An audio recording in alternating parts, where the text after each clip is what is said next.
नमस्कार, बहुत स्वागत है आप सभी का। आप देख रहे हैं आपकी बात छत्तीसगढ़। आपके साथ मैं हूं अभिलाष मिश्रा। छत्तीसगढ़ के दंतेवाड़ा में हुए नक्सली हमले पर सियासत हो रही है।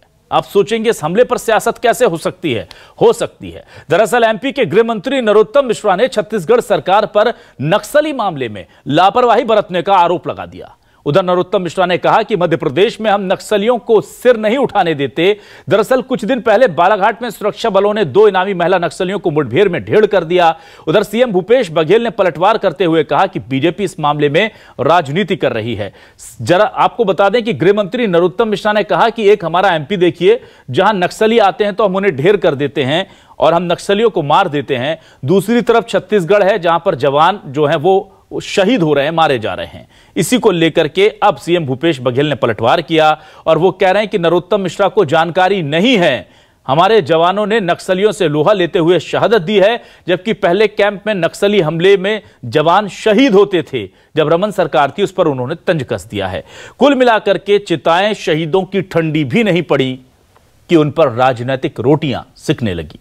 इसी पर करेंगे आज आपकी बात।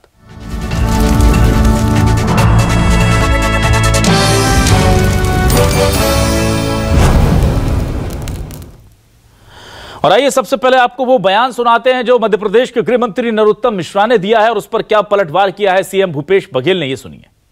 2 पार्टियां, एक कांग्रेस है, एक भाजपा है। छत्तीसगढ़ में कांग्रेस की सरकार है, वहां नक्सली हमला कर रहे हैं। मध्य प्रदेश में भाजपा की सरकार है, यहाँ पुलिस हमला कर रही है, नक्सली मारे जा रहे हैं। 1.5 करोड़ के नक्सली एक साल के अंदर 8 बड़े बड़े नक्सली मध्य प्रदेश की पुलिस ने मार गिराए, हॉक फोर्स ने मार गिराए। पुलिस को बधाई, हमारी हॉक फोर्स को बधाई। मध्य प्रदेश में कानून का राज है, शिवराज सिंह जी की सरकार है। कोई भी ऐसा व्यक्ति जो असंवैधानिक गतिविधि करता है, शांति भंग करता है, माफिया राज स्थापित करता है, नक्सली राज स्थापित करता है, वो मध्य प्रदेश में पनप नहीं सकता है, जड़ से उखाड़ दिया जाए। मैं नरोत्तम मिश्रा को पूरी जानकारी नहीं है और वो राजनीतिक बयानबाजी कर रहे हैं। मैंने अभी बताया ना कि एक नक्सली घायल हुआ है और एक को जिंदा पकड़े। और आइए सीएम भूपेश बघेल ने और क्या कहा है, जरा ये भी आपको सुना देते हैं। हमारे जवान सर्चिंग में गए थे, जहां 2 नक्सलियों को पकड़ लाए हैं। एक को गोली लगी, वो घायल है और उसका उपचार चल रहा है। दूसरा अभी पुलिस के कस्टडी में है। 2 साल बाद आईडी ब्लास्ट में हमारे जवान शहीद हुए हैं। जो हमारे कैंप थे वहाँ नक्सली हमला करते थे। अब परिवर्तन ये आया कि नक्सली के मान में घुसकर उसको घेर कर मारने का काम हो रहा है। तो आपने देखा कि किस तरह से आरोप लग रहे हैं, लेकिन बीजेपी क्या कह रही है? छत्तीसगढ़ बीजेपी से रमन सिंह क्या कह रहे हैं इस हमले को लेकर, यह सुनना भी जरूरी है। दंतेवाड़ा की नक्सल घटना प्रदेश के लिए बहुत ही दुखद और कठिन समय है।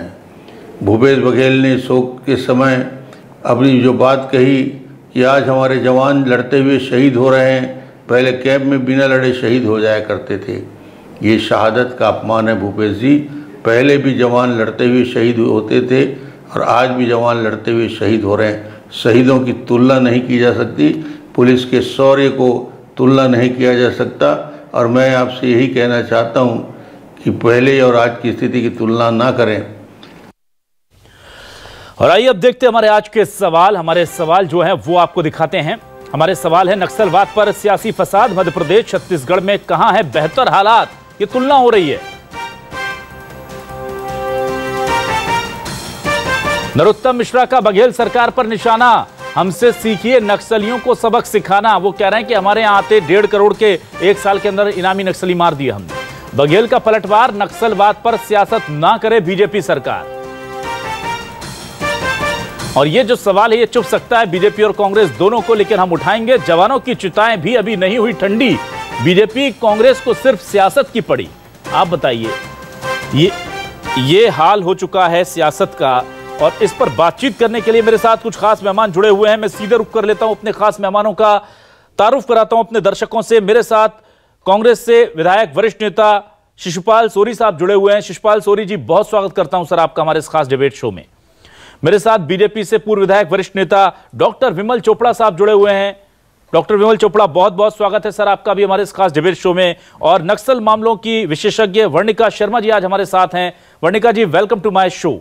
सबसे पहले मैं आता हूं वर्णिका जी आपके पास।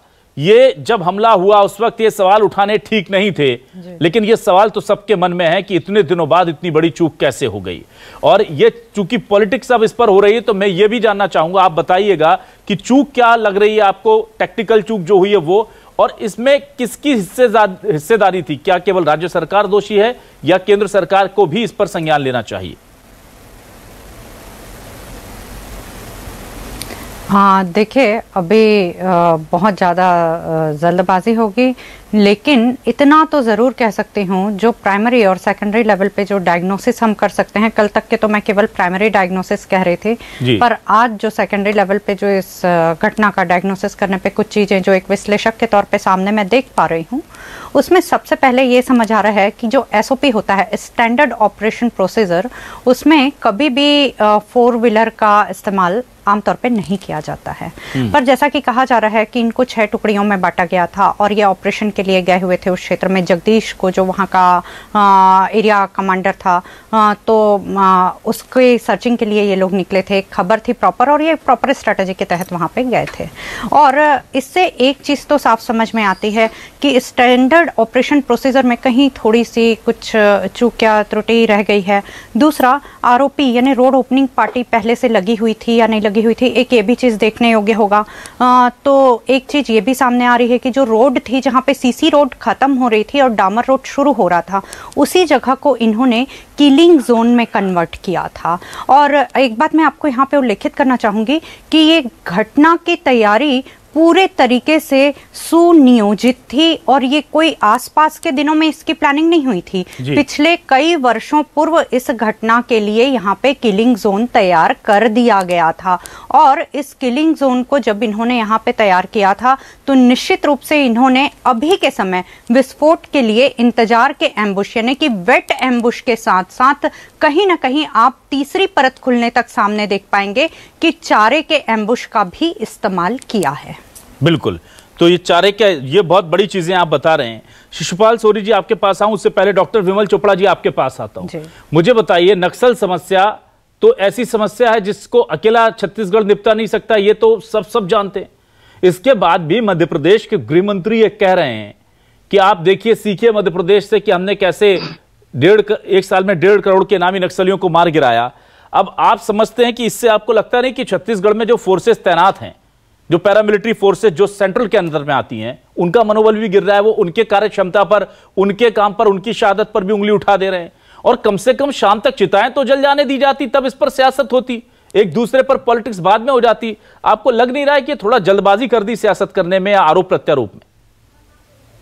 देखिए, जो नरोत्तम मिश्रा जी ने टिप्पणी की, वो जवानों पर टिप्पणी, ये रणनीतिक चूक पर टिप्पणी। यहाँ के भी जवान जो नक्सल क्षेत्र में है, जो शहीद हुए हैं, उनको नमन है, और वो भी साहसी है और उतने ही साहस के साथ काम कर रहे हैं जितना देश के अन्य हिस्सों में हमारे फोर्स के लोग कर रहे हैं। लेकिन कानून की व्यवस्था की स्थिति, नक्सलवाद से लड़ने के लिए रणनीति, ये सरकार के नुमाइंदे बनाते हैं। जिसे बताया गया कि रणनीतिक चूक जो है कि वाहनों का इस्तेमाल नहीं होना चाहिए, सावधानियां बरतनी चाहिए, ये चूक यदि हुई है तो इसके लिए जिम्मेदार कोई है तो सरकार है। सरकार की चूक पर यदि विपक्ष ध्यान नहीं दिलाएगा तो क्या सरकार अपनी जो चूक है उसके बारे में कोई विचार करेगी? या हम रख रहे बात। दूसरी बात आपको बता देना चाहता हूं मैं कि जिस प्रकार से कानून व्यवस्था की स्थिति आज छत्तीसगढ़ में है जी, आप देखेंगे कि पूरे देश में नक्सलवाद समाप्ति की ओर है।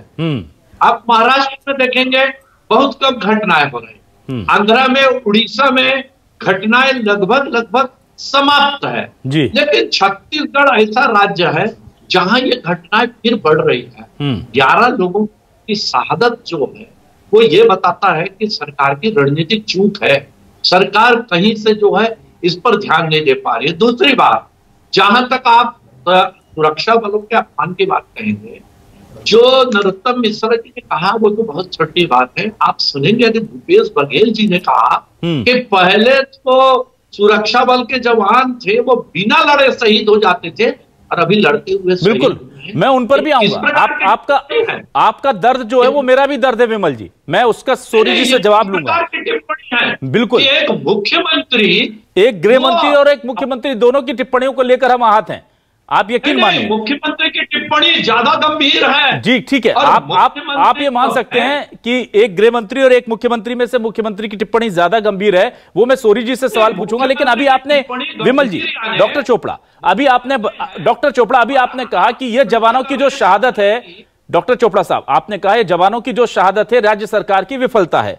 एक आंकड़ा मैं दिखा देता हूं, जरा वो ग्राफिक्स दिखा दीजिए जो कि पहले कितने कितने शहीद हुए हैं जवान। तो क्या आप ये स्वीकार कर रहे हैं कि रमन सरकार के कार्यकाल में जितने जवान शहीद हुए वो रमन सरकार की विफलता थी? अगर ये जवानों की शहादत जो है ये भूपेश बघेल सरकार की विफलता है तो एक बार वो आंकड़ा भी हम आपको दिखा देंगे। ये आप देखिए, 2021, 14, 12, 11 सारे दिखा रहा हूं मैं। चलिए, क्या आप स्वीकार करेंगे कि ये राज्य सरकार रमन सरकार की विफलता थी और अभी के जो आंकड़े हैं वो भूपेश बघेल सरकार की विफलता है? नहीं, देखिए ऐसा है, जिस समय नक्सलवाद चरम पर था, नक्सलवाद प्रारंभ कब हुआ? छत्तीसगढ़ में जब दिग्विजय सिंह जी की सरकार मध्य प्रदेश में थी, नक्सलवाद प्रारंभ, ठीक है। उसके बाद अजीत जोगी जी की सरकार बनी और हम सब जानते हैं कि उस समय नक्सलियों और कांग्रेस की सरकार में कैसा गठबंधन था, कोई कार्रवाई नहीं होती। विरासत में भारतीय जनता पार्टी को नक्सलवाद मिला और भारतीय जनता पार्टी ने काम किया और अंतिम समय में नक्सलवाद ढलान पर था।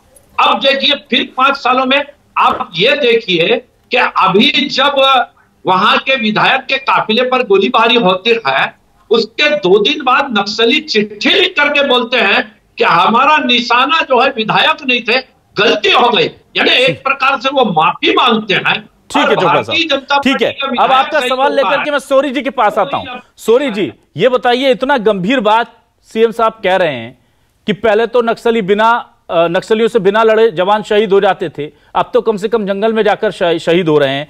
तो ठीक है, आप काउंटर कर रहे थे गृह मंत्री के बयान को, लेकिन बयानों की संवेदनशीलता का इस वक्त कम से कम थोड़ा और ध्यान रखा जाता तो बेहतर नहीं होता, आपको लग रहा है?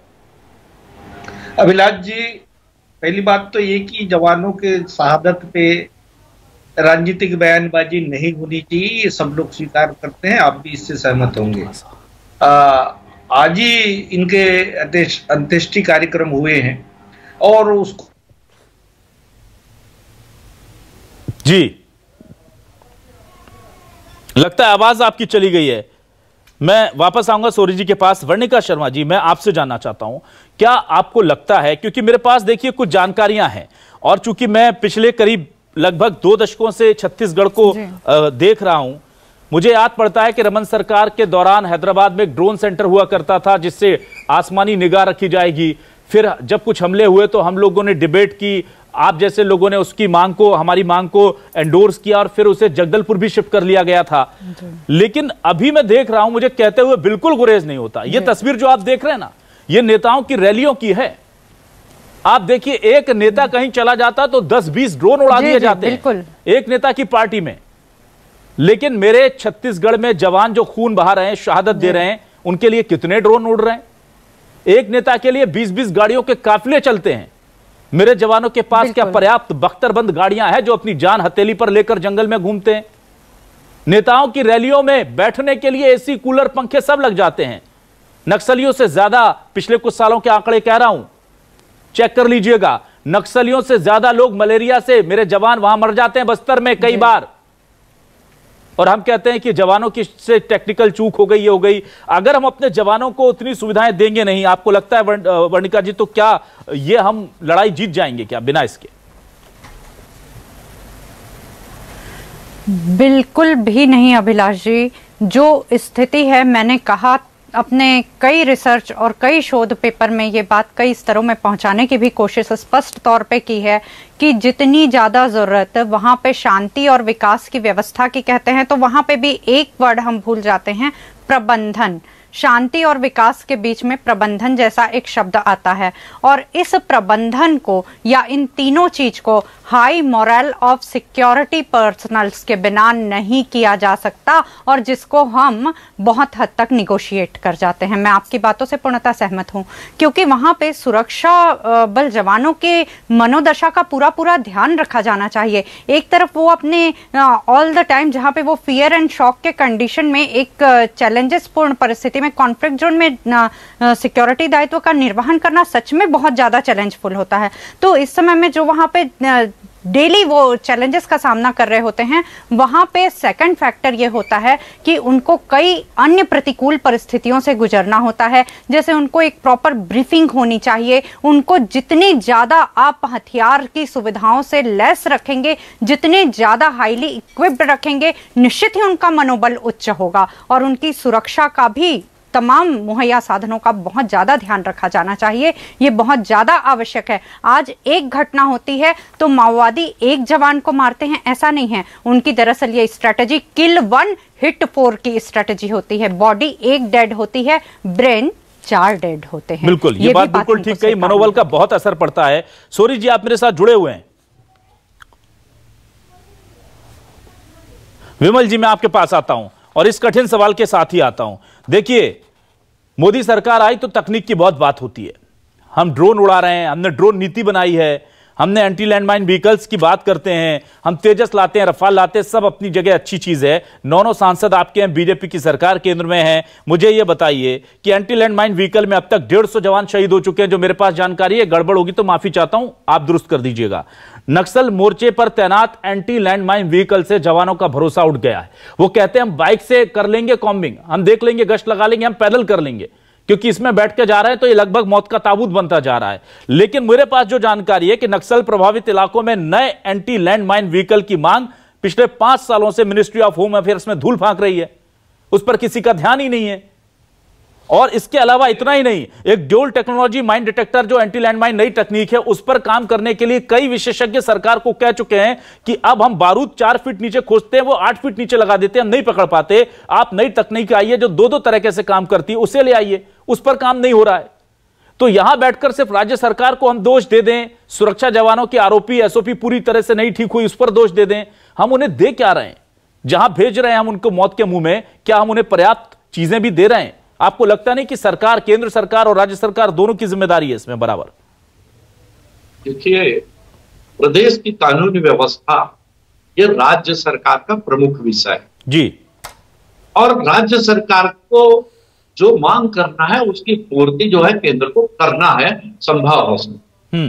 आप ये देखेंगे पिछले 5 सालों में जब से कांग्रेस की सरकार बनी है, अमित शाह गृह मंत्री के रूप में 3 से 4 बार जो है बस्तर का दौरा कर चुके हैं, और 3 से 4 बार से भी ज्यादा समय पर वो देश के नक्सल प्रभावित राज्यों के गृह मंत्रियों, मुख्यमंत्रियों की बैठक ले चुके हैं। ठीक है। और हर बार उन्होंने कहा है कि हम पूरा ध्यान दे रहे हैं कि नक्सलवाद की समस्या जड़ से समाप्त हो। ठीक है। आप देखेंगे कि देश के अन्य राज्यों में, चाहे महाराष्ट्र हो, चाहे आंध्र हो, चाहे उड़ीसा हो या बिहार हो, यहाँ नक्सलवाद लगभग समाप्ति की ओर पर। इसमें कहीं ना कहीं तो राज्य सरकारों का योगदान है कि उन्होंने केंद्र सरकार के साथ अच्छी रणनीति बनाई।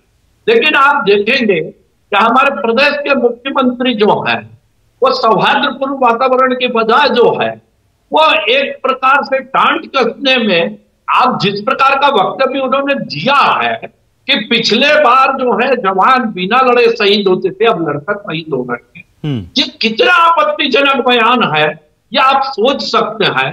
और वहीं केंद्र के साथ आकर के जो है आप अमित शाह जी से बात कर रहे हैं, बात करने में आप समस्याएं रखी है। अमित शाह जी ने हमेशा कहा समस्या नाम गलत चल रहे हैं। पीसीआर प्लीज ध्यान देंगे। ठीक है, मैं आपके पास आता हूं। मुझे डॉक्टर विमल जी ये बताइए, क्या आपको लग रहा है कि ये जो आप कह रहे हैं कि आप केंद्रीय मंत्री कई बार मुलाकात कर चुके हैं, इसमें किसी भी तरह से कोई इस तरह की मांग नहीं रखी गई? अगर मांग रखी जाएगी तो होगा। पहली चीज तो पैरामिलिट्री फोर्सेज जो वो केंद्र के अधीन आती हैं और उसके जवान सबसे ज्यादा वहां शहीद होते हैं, एक चीज। दूसरी चीज ये है कि कई ऐसी चीजें होती हैं जो राज्य सरकार से बिना पूछे आप लोग लागू कर देते हैं। आपको अपने जवानों की सुरक्षा के लिए क्या इक्विपमेंट देने हैं, क्या रणनीति बनानी है, इसके लिए इंतजार करना होगा कि आकर के भूपेश बघेल जी आपसे बात करें। और हां, मैं कांग्रेस से भी यह सवाल पूछूंगा कि हर बात पे चिट्ठी लिख देने वाली कांग्रेस सरकार ने हमारे सुरक्षा बलों के लिए क्या क्या मांग की चिट्ठी लिखी है, यह भी मैं सवाल करूंगा। लेकिन पहला सवाल मेरा आपसे है, क्या आप इसके लिए इंतजार करेंगे कि राज्य सरकार आए, हमसे बोले, तब हम जाकर के एंटी लैंडमाइन व्हीकल की नई खेप लेकर आएंगे, या हम नई रणनीति बनाएंगे, या ड्रोन उड़ाएंगे हम उनके ऊपर? देखिए, पैरामिलिट्री फोर्स की तैनाती जो है राज्य सरकार की मांग पर होती। केंद्र सरकार अपने तरफ से कोई भी पैरामिलिट्री फोर्स नहीं भेजती, बातचीत करती है राज्य सरकार से।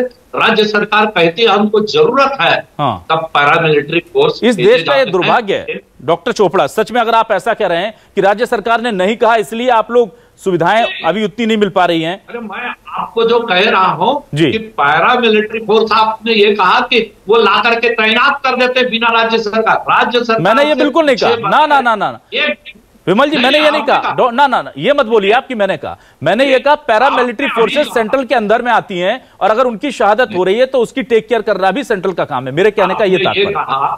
आपने ये कहा कि कई चीजें राज्य सरकार के ऊपर जो है बिना पूछे केंद्र सरकार थोप देती है। बिल्कुल थोपती है, ऐसा बिल्कुल नहीं होता। अरे जब तक राज्य सरकार की सहमति नहीं होती कोई भी कार्रवाई आप उस क्षेत्र में नहीं कर सकते। अच्छा। राज्य सरकार की मंजूरी केंद्र के लिए जरूरी है। हाँ। और इसके लिए सोरी साहब बता देंगे आपको, मैं बता देता हूं। सोरी साहब, बिना राज्य सरकार की मंजूरी के इस प्रदेश में कौन कौन आके क्या क्या कर रहा है, जरा इन्हें बता दीजिए चोपड़ा साहब को। लेकिन सुरक्षा बलों के लिए चीजें लाने के लिए आपकी चिट्ठी की जरूरत है। और ये आप इसके बाद ये सवाल का जवाब भी दीजिए कि आपने कितनी चिट्ठियां लिखी मेरे सुरक्षा बल के जवानों को सुविधाएं देने के लिए केंद्र को। अभिलाष जी, ये जो अभी अमित शाह जी आए थे, हमारे देश के गृह मंत्री हैं जी, उन्होंने जवानों के साथ रात बिताई, क्या उन्हें ये सब स्थिति नहीं मालूम है? दूसरी बात मैं अपने चोपड़ा जी को कि ये कानून व्यवस्था का प्रश्न नहीं है, ये आंतरिक सुरक्षा का मामला है, इंटरनल सिक्योरिटी का।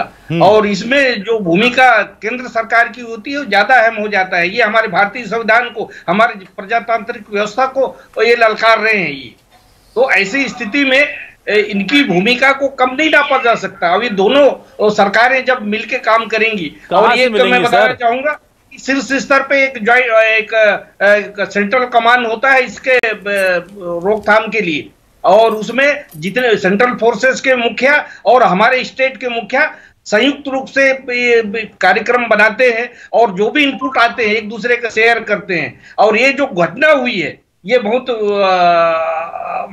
हृदय विदारक घटना है। और इसके बारे में बताना चाहूंगा कि ये 3 दिन के सर्चिंग ऑपरेशन के बाद लौट रहे थे। जिस समय घटना हुई, जहां पे हुआ, ये सेफ जोन था, इसलिए वो गाड़ी का, व्हीकल का उपयोग करते हुए आ रहे थे। ये अरनपुर जो हमारा बेस कैंप है वहां पे। सोरी जी, मेरा सवाल यही है। सोरी जी मुझे ये बताइए, आप लोगों ने कितनी चिट्ठियां लिखी हैं कि नए बख्तरबंद गाड़ियां दी जाए, एंटी लैंडमाइन व्हीकल, क्योंकि पुराने यहां पर फेल साबित हो रहे हैं। आप लोगों ने कितनी चिट्ठियां लिखी हैं कि यहां पर ड्रोन्स की संख्या बढ़ाई जाए, हाईटेक ड्रोन्स लाए जाएं, और कितने ड्रोन उड़ रहे हैं उसको लेकर के क्या सरकार विजिलेंस कर रही है? आप खुश हैं जितने केंद्र ने प्रोवाइड किए हैं?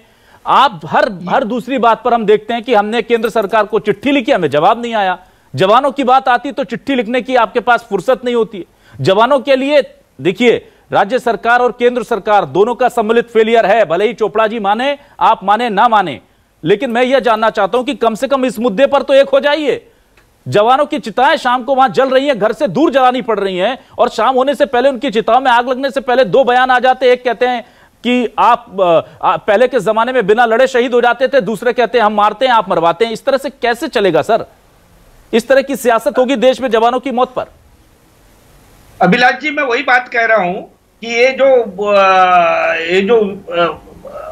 एंटी नक्सल जो ऑपरेशन होते हैं, इसमें सरकार से ज्यादा भूमिका हमारे जो फोर्सेस रहे, सेंट्रल फोर्सेस और हमारे फोर्सेस, इनके जो आला अधिकारी हैं वो तय करते हैं। इनके एसओपी हैं, स्टेट के अलग हैं। चोपड़ा जी कह रहे हैं कि आप मांग नहीं करते, वो ये इस हिसाब से ये होते हैं, ये सरकार की।